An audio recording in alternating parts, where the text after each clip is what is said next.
Hey, what's going on, guys? I'm going to talk to you today about how Ilhan Omar gets the Black Hawk Down story wrong. She said that on the day of Black Hawk Down that thousands of Somalis were killed by U.S. military that day.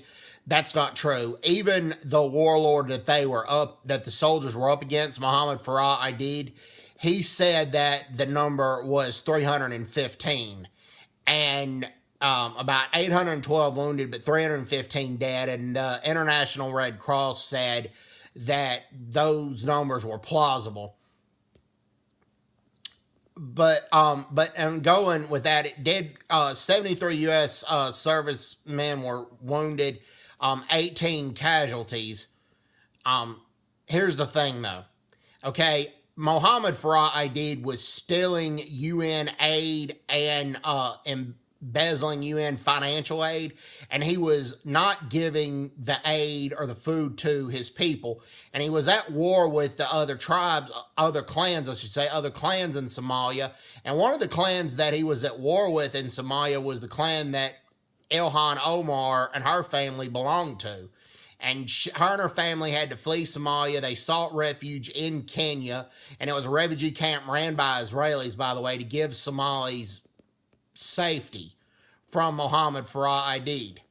And I believe Mohammed Farah Aidid repented before his death. That's a different video for a different day, because he gave his son Hussein Farah Aidid succeeded him, and Hussein Farah Aidid was a former Marine, a former U.S. Marine, and he actually went to Somalia to help feed the starving Somali refugees when Hussein Farah Aidid was in the Marines. The Marine Corps didn't want to put Hussein Farah Aidid in that predicament, but Hussein Farah Aidid was also the only U.S. Marine who spoke Somali, so they kind of had to send him to Somalia during that time.